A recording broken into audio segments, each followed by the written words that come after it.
Prendo el velador. Cortocircuito. Gaso la moto, tranqui.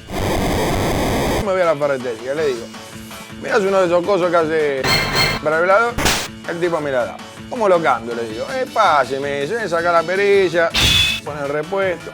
Sí. ¿Tenés tarjeta? No. Le doy 40, el tipo me da 20.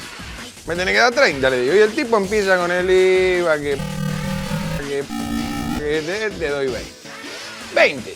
¿De dónde? Bueno, si no te gusta, te va, me dice el tipo. Así, ahí nomás yo, tipo, y empezamos que le doy una napia, lo caso de la nuca, empiezo a mostrar el mostrador, agarré el vuelto y me la tomo.